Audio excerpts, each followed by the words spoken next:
됐습니다. 자, 그러면 이제 우리가 어디까지 공부했어요? 집행 종료까지 공부했죠? 종료.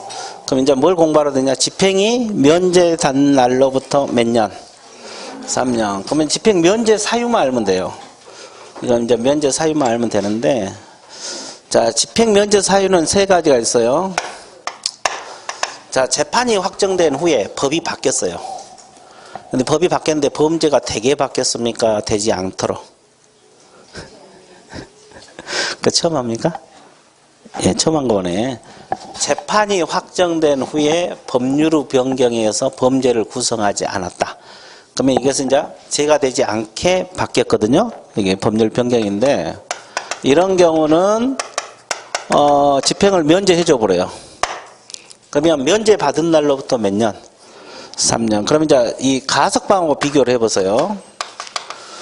가석방은 자녀형기 플러스 몇 년? 자녀형기 플러스 몇 년? 3년. 이것은 자녀형기를 계산하지 않고 무조건 면제 받은 날로부터 몇 년? 3년. 이거 공부하기 더 쉬워요. 면제 사유다. 그렇죠? 그 다음에 또 하나가 형의 시효 완성이 나와 있어요. 형은 뭐가 있어요? 민법에서 뭐 취득시효, 소멸시효 이런 말 들어보셨죠? 형도 시효가 있어요. 재판이 확정된 후에 집행을 받지 않고 일정 기간 지나면, 일정 기간, 시효 기간이 지나면 집행을 면제해줘 버려요. 그럼 예를 들어서 뭐 사형수 같은 경우는 한 30년 동안 도망 다니면 집행을 면제해줘 본다고. 시효 기간이 있어요. 이해됐어요? 그러면 이것도 면제 받은 날로부터 몇 년? 3년. 됐어요? 그리고 이제 또 하나가 특별사면이 있어요. 특별사면은 다 아시죠? 1년에 한두 번씩 하니까 줄여서 뭐요? 특사, 뭐 광복절날, 성탄절 했잖아요. 그러면 대통령이 누구누구 범죄인을 선별해갖고 사면해버리면 면제돼 버려요. 그러면 이것도 면제된 날로부터 몇 년? 3년. 그러면 이 셋 다 자녀 형기를 계산한다 안 한다? 그러니까 이 세 가지는 면제 사유고 무조건 면제 받은 날부터 몇 년? 3년. 이렇게 공부를 하시면 돼요. 그리고 이것하고 비슷한 게 또 일반 사면이라고 있어요. 무슨 사면? 이거 들어보셨어요? 안 들어봤어요? 일반 사면은 자주 안 하잖아요. 그러니까 잘 모르는 경우가 있어요. 이게 특별 사면은 뭐 1년에 한두 번씩 하니까 뉴스에 자주 나오잖아요. 근데 일반 사면은 내가 보니까 뭐 대통령 임기 중에 한 번 정도 하더라고. 맨날 김영삼 대통령 시절에 한 번, 김대중 대통령 한 번 이렇게 5년에 한 번 정도 하더라고. 그러니까 자주 안 해요. 그러니까 일반인들이 잘 모를 수가 있어요.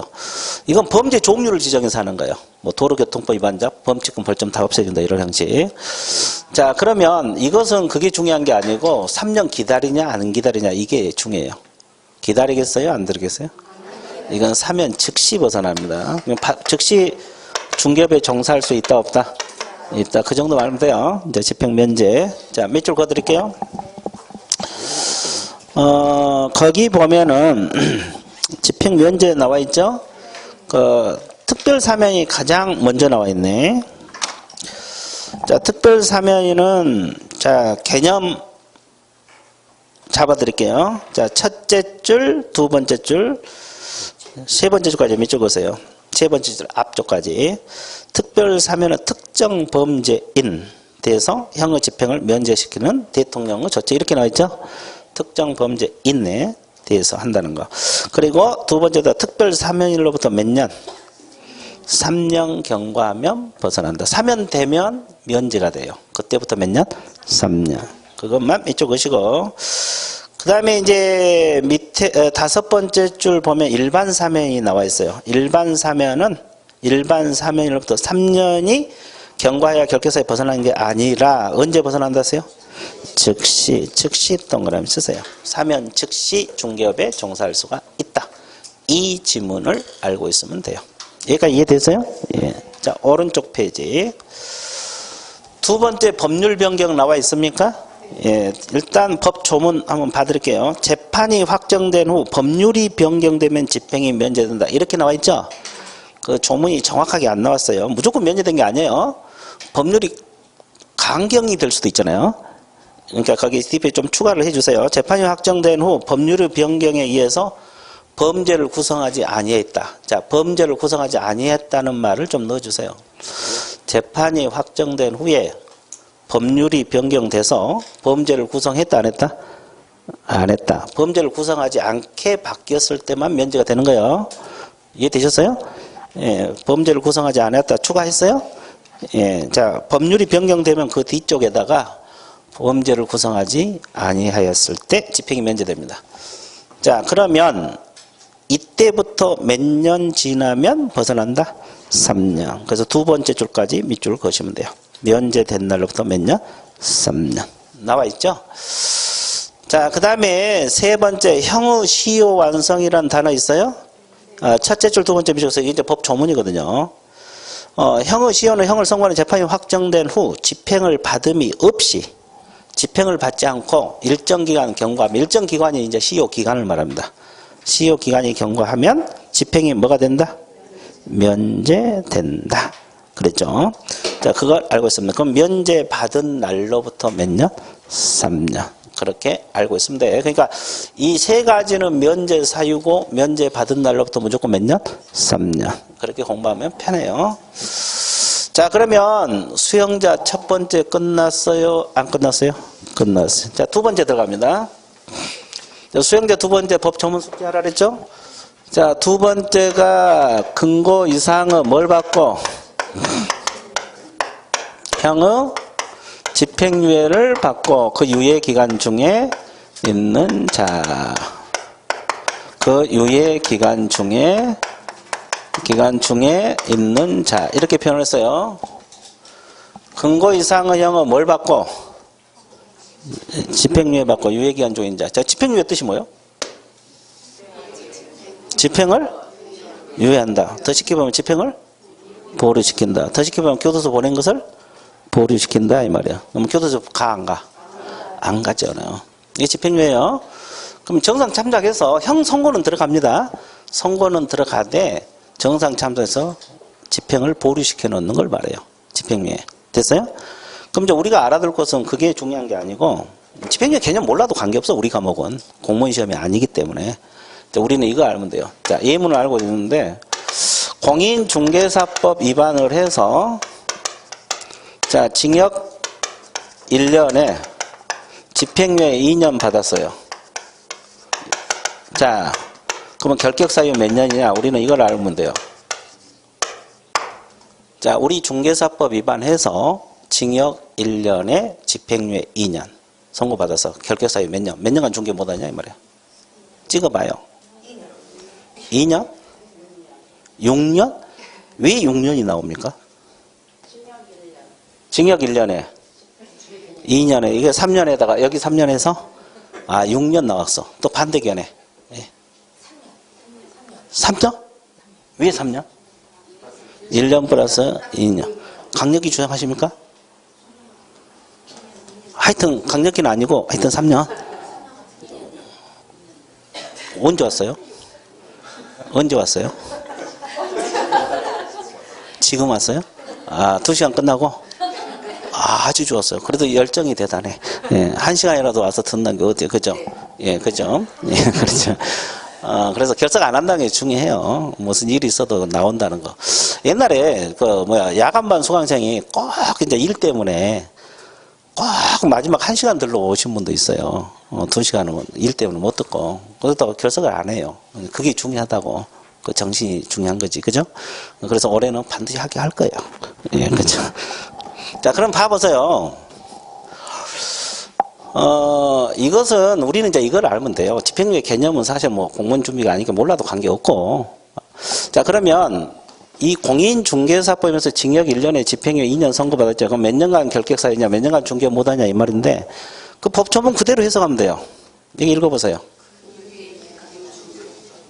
그 유예기간이 몇 년? 2년간만 결격이요. 이해됐어요? 몇 년? 2년. 유예기간만 찍으면 100% 맞아. 앞에 뒤에 더하면 된다 안 된다? 3년 더한 것은 아까 강의 이미 끝났어요. 이건 강의 끝났고 지금 이거 조항하잖아요. 유예기간만. 그럼 다시 연습 드릴게요. 징역 2년에 집행유예 4년 받으면 4년이죠? 그러면 징역 4년에 집행유예 5년 받으면 5년. 징역 1년에 집행유예 2년 6개월 받으면 어떤 것만 찍으면 돼?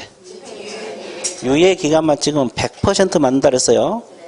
근데 한 바퀴 돌아오면 3월 달이 되겠죠? 3월 달에 또 물어보면 또 6년, 7년, 뭐 4년. 잘 잊어먹어. 이걸 왜 이렇게 잊어먹어 모르겠어. 사실 위에 거기 더 어려운데 밑에 걸 잘 잊어먹어. 신기하고 있죠? 신기해요. 2년입니다. 정리되고 있어요? 그 예문을 알아두셔야 돼요. 우리 과목은 그게 중요하고. 지울게요. 자, 그 다음에 이제 하나 더 하고 밑줄 그을게요.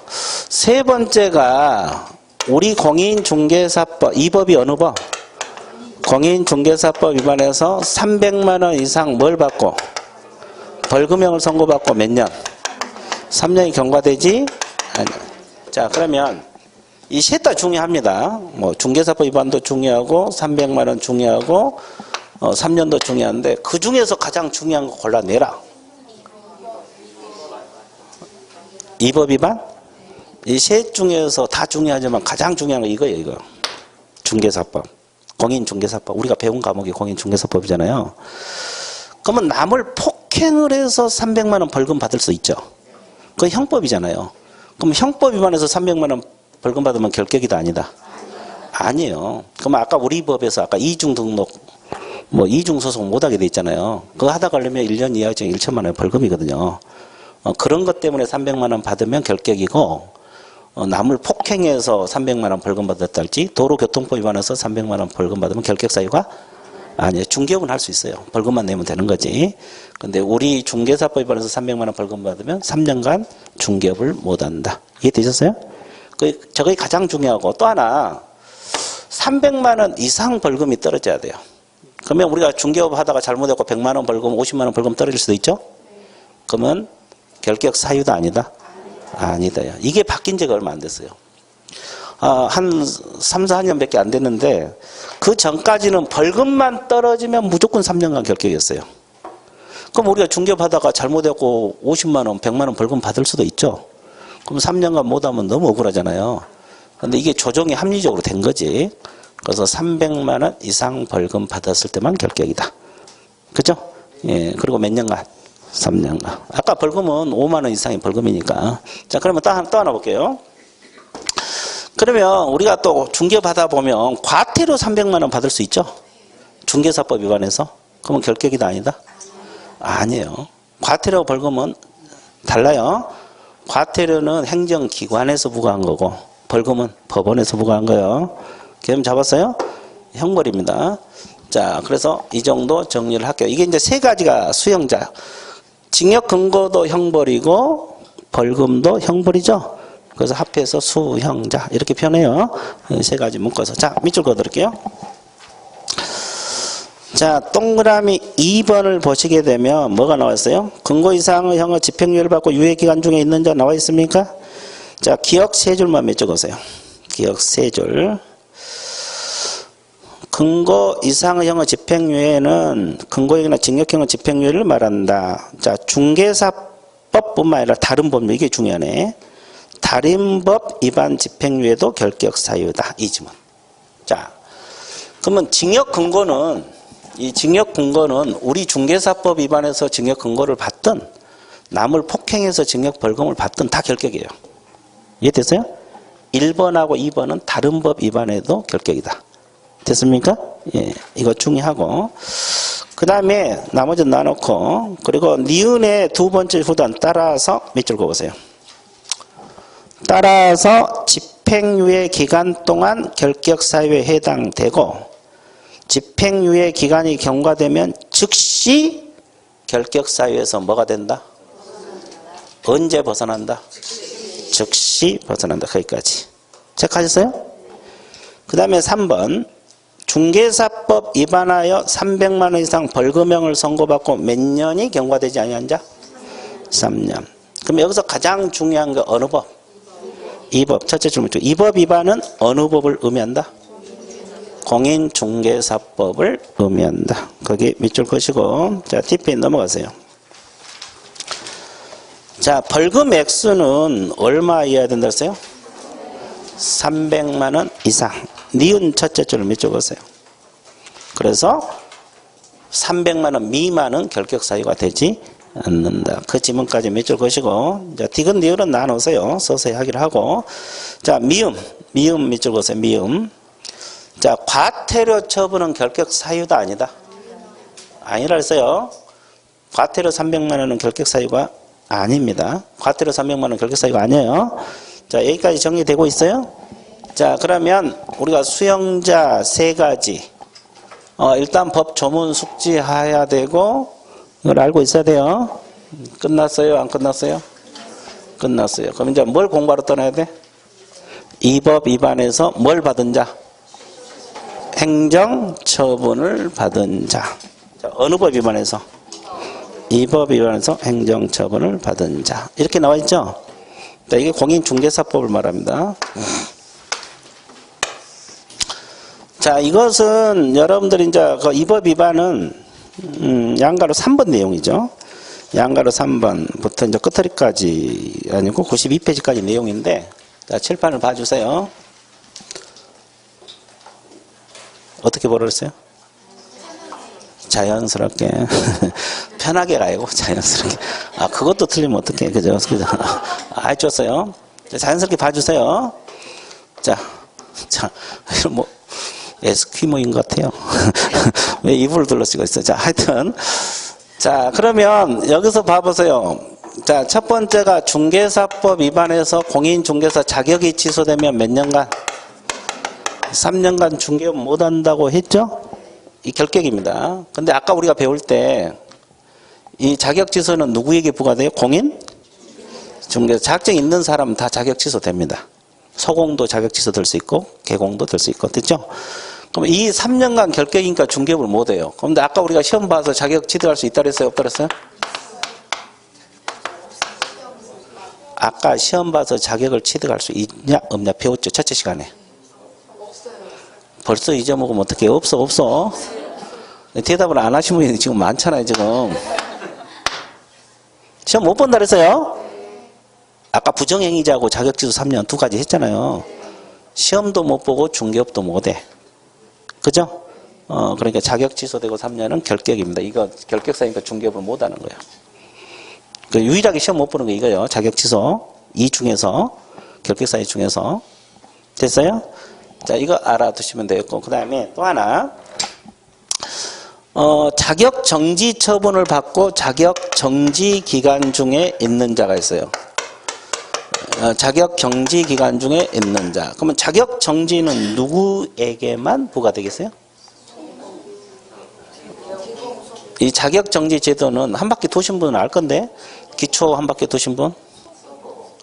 누구에게 부과된다 그랬어요? 잊어먹었어. 벌써 잊어먹으면 어떡해. 자, 여기는. 서공? 강력해요? 정말로? 후회 없이? 영원히? 좋아. 소속공인중개사 맞아요. 이 자격정지 제도라는 것은 소속공인중개사에게만 있는 제도야. 그러면 이것은 일정 기간 중개업을 하게 한다, 못하게 한다? 못하게. 자격정지 6개월 받으면 6개월 동안 결격이에요. 중개업 못합니다. 됐죠? 그건 소공에만 인정돼요. 근데 이것은 어느 법 위반해서 자격정지 받아야 돼? 공인? 이 자격정지하고 벌금은 반드시 공인중개사, 이 두 가지는 반드시 기억하셔야 돼. 그럼 아까 우리가 형법에서 자격정지 공부했어, 안 했어? 거기서 자격정지 개념은 같아요, 달라요? 근데 형법 위반해서 자격정지 받으면 결격사유가 아니에요. 그래서 이게 중개사법이 중요한 거예요. 개념 자체가 달라요. 그래서 이 자격정지 6개월 받으면 6개월 동안 중개업 하지 말라. 그만두더라도 중개업 못합니다. 이해되셨어요? 자, 그 다음에 소속공인중개사에게 있는 제도다. 그러면 개공은 업무정지 제도가 따로 있어요. 그죠? 그래서 이제 자격정지는 소공에만 인정된다. 그 다음에 세 번째가 개공이 잘못되었고 등록이 취소될 수도 있습니까? 그러면 등록이 취소되면 몇 년간? 3년간 중개업을 못합니다. 잘못하면 등록이 뭐가 돼요? 취소되면 몇 년간? 그러면 등록 취소는 누구에게 부과돼? 개업공인중개사, 중개업소 사장. 자, 이분이 등록 취소되면 몇 년간 중개업 못한다? 3년. 그러면 여기서 봐보세요. 하나 짚고 넘어갈게요. 이 3년간 중개업, 결격사유니까 중개업을 못하거든요. 그럼 이분들이 시험 봐서 자격은 취득할 수 있을까요?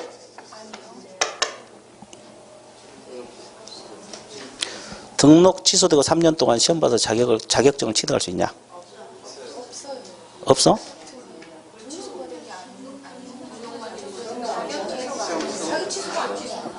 그러니까 자격 취소가 등록 취소된다고 해서 자격 취소가 되는 것은 아니죠. 그래도 시험 볼 수 있냐 이 말이에요. 있는데 굳이 볼 필요 없다 이 말이지 지금? 여기도 그래요? 볼 수 있어 없어요? 그것만 대답해요. 여기는 저기 있어? 저기는 있다는데? 볼 수는 있어? 아니 이게 있는 사람이 볼 필요는 없고 중개인들 있잖아요. 옛날부터 해오신 분들 이분들은 등록증은 가지고 있죠. 근데 잘못하면은 등록은 취소돼요. 근데 그 3년 기간 동안 시험 봐서 자격은 취득할 수가 있다 없다? 그럼 누구를 생각해야 돼? 그래서 이 결격 사유 중에서 시험 못 보는 거 이거 자격 취소 하나야. 등록 취소도 볼 수 있어요. 뭔 소리 알겠어요? 중개인 생각하면 돼. 중개인. 자격증 없는 개공. 개공이니까 등록 취소 당해요. 등록증은 있다 그랬죠? 중개인 생각해야 돼요. 시험 볼 수 있습니다. 있는 사람이 볼 필요는 없고. 그리고 이제 이 단서가 있는데 이 단서가 되게 까다로워요. 이런 것은 3, 4월 달에 들어갈 거예요. 일단 그 정도만 하고. 그 다음에 또 뭐가 있느냐면 업무정지 처분을 받고 폐업 신고한 자로서 당해 업무정지 기간이 경과되지 아니한 자. 이것도 결격입니다. 자, 이걸 그대로 생각하면 업무정지는 누구에게만 부과된 제도다? 개공. 서공에게는 자격정지. 개공에게는 무슨 정지? 그러면 이거 둘 다 일정 기간 중개업 하라 하지 말라. 자, 그러면 이건 이해만 하고 계시면 돼요. 이해만 하면 되는데. 자, 철판 봐드릴게요. A 개공이 쭉 영업하고 가다가 업무정지 6개월을 받았어요. 업무정지 몇 개월? 그러면 6개월 동안 일을 하라는 거예요? 하지 말라는 거예요? 6개월 동안 일을 하지 말라는 거죠? 근데 여기서 폐업을 했어요. 뭘 했어요? 왜 폐업할 생각을 했어요? 예?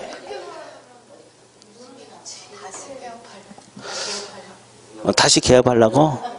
그러니까 이분이 직업이 이거잖아요. 근데 6개월 동안 일 안 하면 타격이 크거든요. 그러니까 이 남양주시에서 업무정지 받으니까 폐업을 하고 다른 데 가서 등록해서 하려고 폐업을 한 거예요. 그러면 업무정지 의미가 있어 없어? 없어져 버리죠. 그러니까 이 규정을 만든 거지. 어차피 폐업하면 일반이 되는 거잖아요. 그러니까 업무정지 의미가 없어지잖아요. 그러니까 이 규정을 만들었고 폐업하더라도 업무정지는 진행이 된 것으로 봐요. 그러니까 이 기간 동안 이 결격사유 규정을 해놓음으로써 중개업을 하라 하지 말라? 하지 말라. 그래서 문제가 깊게 나오면 여기서부터 여기까지만 결격사유라는 거 알고 있어야 돼. 중개업 못하는 것은 여기서부터 여기가 맞죠? 근데 결격사유는 여기서부터 여기까지만 결격해요. 여기는 왜 못해요? 업무정지? 기간이니까 못하는 거예요. 그럼 여기는 개공신분을 가지고 있어 안 가지고 있어요? 가지고 있죠. 개공신분이지만 업무정지가 못하는 거고 여기는 폐업하면 일반인이 됐어 안 됐어? 됐지만은 이 결격사유 규정 때문에 못하는 거예요. 시험 깊게 나오면 이걸 물을 수도 있어요. 여기서부터 여기가 결격사유가 아니라 폐업할 때부터 여기까지가 결격사유라는 거 알고 있어야 돼. 그러면 잡았어요? 아니 이거 문제 너무 자주 틀려. 자주는 안 나오지만 문제 내놓으면 자주 틀린다고. 정확하게 알으라고. 여기까지 이해되셨습니까? 예, 그거. 자, 그럼 잊어먹으면 또 하면 돼. 자, 그 다음에 또 하나. 그죠? 언제까지? 시험 볼 때까지. 반복해야 돼. 틈만 나면 잊어먹잖아요. 그죠? 그래서 이제 여러분들 그래도 이제 내가 그러잖아요. 뭐 계단 내려가면 다 잊어먹어 버려. 그래서 이제 계단으로 가지 말라 그래, 내가. 여러분들 엘리베이터 타고 내려가면 돼. 안 잊어먹으려면. 그죠? 자, 그러면 여기서 한번 봐보세요. 또 뭐가 있냐면, 위에 것하고 비슷한 내용이 있어요. 이것은 이제 법인 개공이 있어요, 법인. 이 법인인 개업공인 중개사는 법인 만들어서 중개하신 걸 말하죠. 중개 회사를 말하죠. 그러면 회사 자체가 업무정지 6개월 받았다고 가정을 해봐요. 그럼 6개월 동안 일을 합니까? 못 합니까? 못 하죠. 그러면 아까도 얘기했지만 이 소속하에 임원하고 뭐가 있어요? 사원이 있어요. 그럼 일반 직원이 아니라 그랬어요. 그러면 이분들도 이 회사에서 중개업을 해 못 해? 못 하잖아요. 근데 그러니까 이분들이 그만둬버려. 회사를 그만둬버린다고. 한 명이 그만뒀다고 가정을 해볼게요. 그러면 그만뒀을 때 중개업을 할 수 있냐 이 말이에요. 이 내용이 이거든요. 중개업 할 수 있겠어 없겠어? 없어요. 언제까지? 6개월 동안. 이 기간 동안. 그러니까 이 사람들은 그만두더라도 회사하고 운명을 같이 한다는 거지. 이 내용이요. 이해됐어요? 그러면 중개업을 하라 하지 말라? 하지 말라. 그럼 이게 끝나면 할 수 있어요. 그만뒀을 때. 그러니까 결국 이 회사가 업무정지, 중개회사가 업무정지 받더라도 그만두더라도 이 업무정지 기간 동안 중개업 하라 하지 말라? 하지 말라. 개념 잡았어요? 자, 일단 여기까지 다 끝났거든요. 그러면 뭐 하러 가야 돼요? 그래, 줄줄로 가야지. 자, 밑줄 그로 갑니다. 그래서 여러분들이 이제 어느 정도 호흡이 맞기 시작했어요. 자, 90페이지 양가로 3번에서 동그라미 1번 제목 밑줄 보세요. 자격이 취소된 후 몇 년? 3년간 결격 사유이다. 그리고 기억 두 줄만 밑줄 그으실래요? 자격 취소 3년 미경과자는 응시 결격사, 이 말은 시험 못 본다 이 말이고, 또 등록 후 결격사에 해당된다. 따라서 3년 동안 시험도 응시할 수 없고 개공도 될 수 없다. 거기까지만 밑줄 그으세요. 자, 밑줄 그었습니까? 예. 그 다음에 동그라미 2번 등록이 취소된 후 몇 년이 경과되지 아니한 자? 3년. 근데 이분들은 시험을 볼 수가 있다고 했습니까? 없다고 했어요? 있다고 했어요. 거기다 적어 놓으세요. 중개인 시험 볼 수 있다 이렇게 적어 놓으세요. 등록 취소되고 3년간은 시험 볼 수 있습니다. 자격 취득할 수 있어요. 있는 사람이 볼 필요는 없고 누가? 중개인. 여기까지 생각하셔야 돼요. 문제 풀 때. 그리고 이제 그 오른쪽 그러나 이 예 규정은 까다로워요. 그래서 이것은 3, 4월 달에 할 거예요. 나눠오세요. 그 다음에 양가로 4번을 보세요. 양가로 4번. 자, 동그라미 1번. 공인중개사 자격이 정지된 자로서 자격 정지 기간 중에 있는 자. 이렇게 표현했죠. 그러면 이 자격 정지는 누구에게만 부과된다 그랬어요? 서공. 그 기억 밑줄 보세요. 서공만 받는 행정처분이다. 소속공인 중개사만 자격정지를 받아요. 그러면 자격정지 기간 동안에는 중개 못해요. 됐습니까? 예, 그만두더라도 못합니다. 자, TP 넘어가세요. 자, 그 다음에 동그라미 2번 보세요. 제목 뭐라고 했어요? 자, 업무정지 처분을 받고 폐업 신고한 자로서 업무정지 기간이 경과되지 아니한 자. 근데 가로 안에 뭐라 그래요? 폐업에도 불구하고 업무정지는 진행된 것으로 본다. 이 지문 있죠? 이겁니다, 이거. 그러니까 업무정지 받고 폐업했더라도 업무정지는 진행된 것으로 봐서 일반이 됐으면 업무정지 의미가 없잖아요. 근데 업무정지는 진행된 것으로 본다 이 말이에요. 가로 안이. 그래서 이 기간 동안 결격 사유다. 이 내용이요. 이 내용. 자, 이 법 조문하고 이해만 하면 돼요. 이해만. 다른 건 필요 없어요. 이해만 하면 된다. 정리되고 있어요? 예. 자, 그 다음에 그 밑에 내용은 뭐 볼 필요 없고, 그 다음에 동그라미 3번을 봐 주실래요? 자, 업무정지 처분을 받은 개공인 법인 후 업무정지 사유가 발생한 당시의 임원 사원이었던 자. 이었던 자 동그라미 쳐보세요. 당해 개공에 대한 업무정지 기한이 경과되지 아니한 자. 이 지문 있어요? 이것이 이걸 말해요. 이것이 이제 이걸 말하는데, 그러면 내가 아까 이야기했잖아요. 법인 개공 소속하게 임원 사원이 있다 없다? 그죠? 근데 그만뒀단 말이 거기 두 줄 있었어 없어? 지금 읽은 거 있잖아요. 이었던 자가 그만뒀다는 소리예요. 이었던 자가 그만뒀다는 소리라고. 그러면 현재형이요, 과거형이죠. 그러니까 그것이 임원 사원을 그만뒀다 이 말이에요. 회사가 업무정지 받으니까 그만뒀다 이 말이에요. 그러죠? 그러면 그만두더라도 이 업무정지 6개월 동안 중개업에 종사할 수 있다 없다? 없다 이 뜻입니다. 자, 그리고 더 깊은 내용은 나중에 해드릴게요. 일단 여기까지 이해됐어요? 예, 더 깊은 내용은 나중에 할 거고 일단 이 정도 정리하세요. 법 조문 숙지하는 게 급선무니까. 그 다음에 이제 오른쪽 페이지. 자, 양가로 5번 뭐예요? 제목이? 이건 이제 큰 제목이네 이거예요.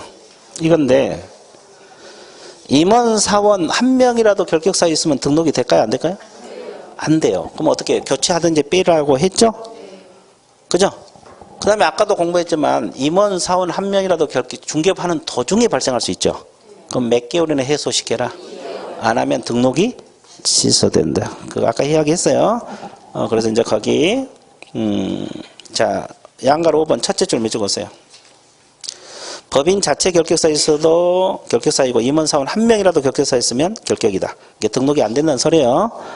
등록이 안 된다는 소리고 아까 근무하다 그러면 등록이 취소된다는 건 아까 앞쪽에서 했습니다. 됐어요?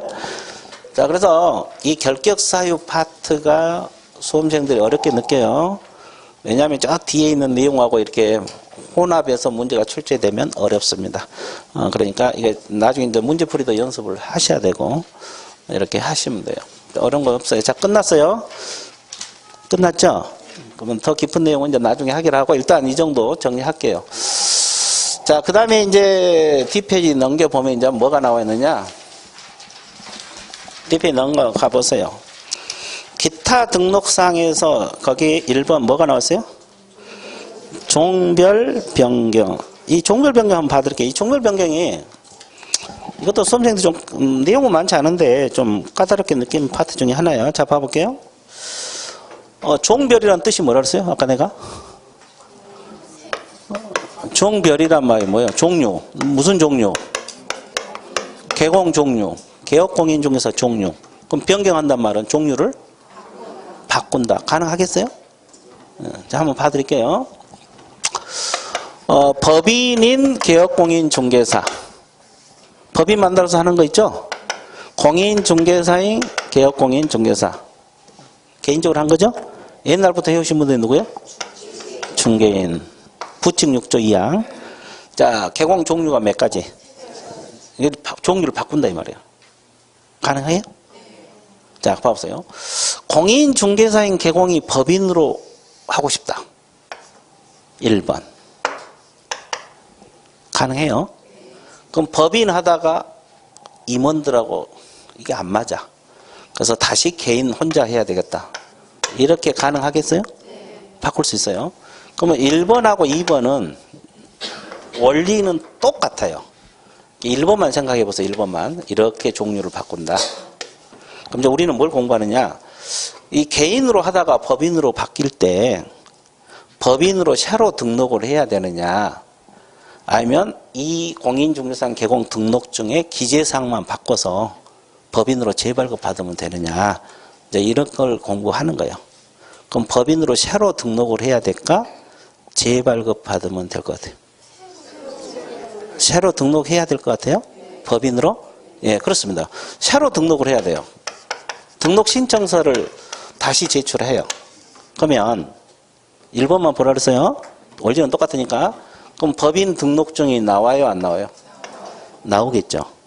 그러면 자기가 처음 했을 때 이 등록증, 공인중개사인 개공 찍혀있는 등록증은 자기가 처음 받은 거니까 자손 대대로 물려줄 거예요. 아니면 반납을 해야 될까요? 반납을 해야 돼? 처음 받은 건데? 그래도? 왜? 예, 그렇죠. 그래서 정전 등록증은 반납을 해줘야 돼요. 이 정전 등록증은 반납을 해줘야 됩니다. 또 써먹으면 안 되니까. 그리고 처음에 구비서류 우리가 안 했는데 이때 뭐 실무교육 수료증 4번, 사무실 확보 증명서류 이거 다 제출해 놨거든요. 그럼 법인으로 새로 등록할 때도 그 구비서를 또 제출해야 되냐 이 말이에요. 안 합니다. 그래서 이제 법에서 뭐라 하냐면 종전 제출 서류 중 변동사항이 없는 거. 변동사항이 없는 건 제출하지 아니할 수 있다. 이렇게 규정하였어요. 그러니까 이때 제출할 서류들이 있을 수 있잖아요. 관청에서 보관한 거. 변동사항이 없는 건 또 제출할 필요가 없다. 종류 바꿀 때. 됐어요? 그래서 이제 1번하고 2번은 다 새로 등록한 게 원칙이에요. 이 모든 규정이 원칙이 이거예요. 근데 이게 문제예요. 이게. 수험생들 가장 자주 틀린 거 이건데, 중개인으로 근무하다가 공인중개사인 개공으로 과연 종류를 바꿀 수 있을까? 있을 것 같아요? 없을 것 같아요? 그냥은 안 되고 자격증 취득하면 가능할 것 같아요? 가능합니다. 근데 이건 가능한데 자격증 취득한 걸 조건으로 가능해요. 취득했을 때. 그러면 이제 이런 경우에는 1번하고 2번처럼 똑같이 새로 등록을 해야 될까? 아니면 등록증 재발급 받으면 될까? 새로 등록을 해야 될까요? 등록증 재발급 받으면 될까요? 새로 똑같이? 똑같이 새로 등록한다? 예, 그러면 칠판 봐보세요. 똑같이 새로 등록을 한다 가정을 하면 내가 뭐하러 색깔까지 달리 해가지고 따로 하겠어요. 그냥 1번, 2번, 3번 해갖고 신규 등록한다고 강의 끝내버리지. 목 아프게. 여러분들은 뭔가 다르니까 그럴 거 아니에요. 아, 그래 안 그래요? 그럼 다시 물어볼게요. 그러면 새로 등록할까요? 등록증 재발급 받으면 될까요? 그것도 아니에요. 그죠? 두 가지로 나눠져요. 두 가지로 나눠지는데, 자, 등록관청 관할구역 내. 그러면 이게 뭐냐면, 자, 남양주시에서 중개인 하다가 우리 학원에서 자격증 취득했고 남양주시 같은 장소에서 영업을 할 수도 있어 없어요? 이게 등록관청 관할구역 내라 그래요. 같은 남양주시. 그러면 이때는 관청이 같아요, 달라요? 이때는 등록증 기재사항 바꿔서 재발급 받으면 돼요. 무슨 교부? 재발급. 됐습니까?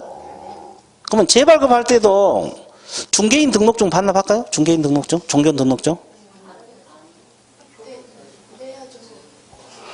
재발급할 때, 아, 그걸 애 가지고 있어? 자손 대대로. 아, 이건 자격증 없는 거니까, 그냥 자손 안 물러주고 그냥 애 가지고 있어. 반납해야 된다? 예, 반납해야 된다고 나왔어. 여기도 그렇게 생각하세요? 예, 그래.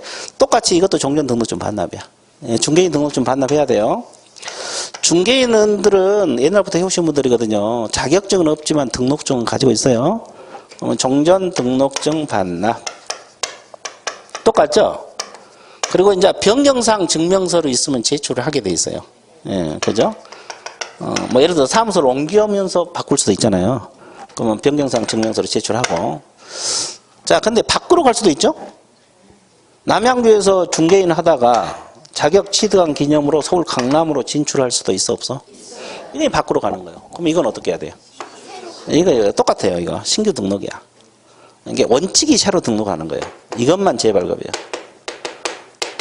근데 이제 이것은 잘 안 잊어먹은데 이걸 한 바퀴 돌면 잊어먹어요. 수험생들이. 두 바퀴 돌아도 잊어먹어. 세 바퀴 돌아야지만 조금 나. 그렇죠? 이거 자주 잊어먹거든요. 봐봐. 내가 이야기하고 3월달에 가봐. 또 두 가지로 대답하신 분은 많지 않아요. 둘 중 하나 대답하지. 새로 등록한다, 재발급한다 이렇게만 대답하지. 그러죠? 자주 잊어먹어요. 자, 이게 종별 변경. 내용은 많지 않지만 자주 틀리는 것 중에 하나예요. 그러면 지금 이거 다 몰라도 돼요. 아, 종류를 바꿀 수 있다. 이것만 알아도 성공이야. 1, 2월달. 자, 밑줄 그어드릴게요. 자, 거기 첫째 줄만 찍어서요. 자, 종별 변경이란 종류를 뭐 하는 거? 개공 종류를 바꾸는 것을 말한다. 거기까지 밑줄 그으시고. 자, 그 다음에 나머지는 놔놓고 동그라미 3번 밑줄 그으세요. 종별을 변경하여 업무를 하고자 하는 자는 원칙적으로 등록 신청서를 다시 제출해야 한다. 이 질문 있어요? 그러니까 원칙은 다 이게 신규 등록이야. 이것도 신규 등록, 이것도 신규 등록. 그렇죠? 그러면 이거 하나가 A죠. 자, 그 다음에 양가로 2번에 첫째 줄에 적으세요. 종별 변경 시 등록증 재교부를 신청해야 하는 경우가 있다, 없다? 있다. 그래서 첫째로 부칙 6조 2항의 개공이 뭘 취득해서? 자격을 취득해 등록관청 관할구역 안 밑줄 그으세요. 관할구역 안에서 공인중개사 계획으로 업무를 계속하고자 하는 경우는 등록증하고 변경상 증명서류를 제출해서 재교부 신청. 나와 있습니까? 나와 있죠. 자, 이걸 말하죠. 이거. 정전 등록 변경상 증명서류 첨부해서 재교부. 중개인이 바꿀 때 관할구역 내, 이걸 말합니다. 관할구역 내. 그러면 이렇게 바꿀 때는 관할구역 내 외를 불문하고 다 신규요. 다 신규라고. 이것만 A입니다. 자, 밑줄 그었어요? 자, 오른쪽 양가로 3번. 그러면 이게 무슨 말이냐면, 이 중개인들은 지금까지 실무교육 받은 역사가 없거든요. 그러면 이렇게 종류를 바꿀 때, 바꾸러 갈 때는 샤로 등록해야 돼, 안 해야 돼? 그러면 우리가 등록할 때는 실무교육 받고 들어가라 그랬죠. 그러면 중개인이 과연 종류 바꿀 때 실무교육 받아야 되냐? 이 문제. 받을 것 같아야 돼요? 안 받아도 될 것 같아요? 안 받아도 될 것 같아? 받아야 돼? 왜? 한 번도 안 받았으니까? 경험하게 뭐라고? 아니 그게 아니라 범위가 달라. 업무 범위가 달라지니까 전국으로 업무 범위가 바뀌니까 그래서 실무교육 받아야 된다. 강력히 주장하세요? 야, 느낌상 아주 좋았어요. 근데 실무교육 안 받습니다. 이렇게 바꾸든 실무교육 안 받아요. 왜 그러냐면 중개업을 하고 있어, 안 하고 있어? 하고 있죠. 그래서 이분들은 실무교육 종별 바꿀 때는 절대 실무교육 안 받아도 됩니다. 이해되셨어요? 샤로 등록하더라도 실무교육 안 받아도 돼요. 이런 거 공부하는 거예요. 그래서 거기 양가로 3번 첫째 줄 밑줄 그으세요. 종별 변경으로 신규 등록하는 경우 95페이지 첫째 줄 찾았어요? 실무교육을 다시 받을 필요가 없다란 말이 있어, 없어? 있어요. 거기 밑줄 그으시고 그 다음에 양가로 4번도 첫째 줄 두 번째 줄 밑줄 그으세요. 종별 변경으로 샤로 등록하는 경우하고 등록증 무슨 교부? 재교부. 이 둘 다 종전 등록증 반납하라고 나와 있어, 안 나와 있어? 나와 있어. 샤로 등록할 때도 등록증 반납. 재발급할 때도 등록증 반납. 여기 다 나와 있죠? 다 나와 있잖아요. 그리고 양가로 5번. 자, 첫째 줄 밑줄. 기존 제출서는 변동사항이 없는 것. 변동사항이 없는 것은 제출하지 아니할 수 있다. 제출해도 되고 안 해도 됩니다. 아까 뭐 사무소를 안 옮긴다 할지 이런 것은 제출하지 않아도 됩니다. 종별 변경 공부해봤죠? 그러면 종별 변경이란 말은 개공 종류를 바꿀 수가 있다 없다? 있다. 그런 원리가 되는 겁니다. 자, 근데 이거 잊어먹으면 또 하면 돼요. 자꾸 할 테니까 그냥 가볍게 들어봐요. 그 다음에 등록증 재교부. 자, 거기는 책을 바로 보세요. 재교부는 첫째 줄 잃어버리거나 못 쓰게 됐을 때 언제 하는 거예요? 잃어버리거나 못 쓰게 됐을 때. 그때는 등록증 반납하지 않고 재발급이에요. 왜? 없으니까. 그렇죠? 근데 2번 기재사항 변경으로 재발급 받는 경우가 있어, 없어요? 그러면 종전 등록증하고 변경사항 증명서를 첨부해서 재발급해요. 그 등록증에 보면은 아까 사무소 명칭이 있었어, 없었어? 호박공인중개사 사무소에 명칭 쓴 데 있었죠? 그걸 바꿀 수도 있어, 없어? 그러면 종전 등록증하고 변경사항 증명서를 첨부해서 재발급한다 이 말이에요. 자, 그 말이고.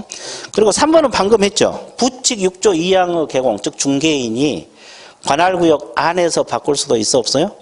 있죠. 이때는 종전 등록증하고 변경사항 증명서를 첨부해서 무슨 교부? 재교부. 그렇죠? 그리고 마지막 재교부할 때도 수수료 있다고 나와 있습니까? 없다고 나와 있어요? 있어요. 그럼 여기는 시군구조래요? 시도조래요?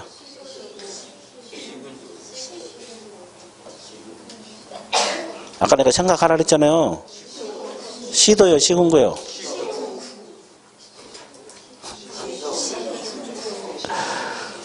자, 여기는 누구한테 재교부 신청해요? 등록증은? 등록관청, 시장군수 구청장이 한 거예요. 그러니까 뭐예요? 시군구 조례. 그럼 아까 자격증은 누가 해요? 그러니까 시도조례고. 아까 자격증 재발급할 때는 시도지사에게 재발급하니까 시도조례. 그러면 등록증은 누구한테 재발급해요? 시장군수 구청장. 등록관청이 시장군수 구청장이잖아요. 그러니까 무슨 조례? 시군구 조례가 되는 거예요. 이해되셨어요? 억지로 외우지 말고 이렇게 매치해서 공부를 하시면 돼요. 정리되고 있죠? 자, 그래서 오늘은 여기까지 할 건데 꽤 많은 내용을 했어요. 그러니까 오늘 처음 오신 분들은 좀 힘들 수가 있지만 시간 지나면 다 해결돼요. 시간 지나면 다 해결되니까 쭉 따라오시면 나중에는 쉬워집니다. 이해되셨어요? 예. 자, 그러면 오늘 수업은 어디까지? 여기까지 할 거예요. 자, 예, 마칠게요. 예, 수고했습니다.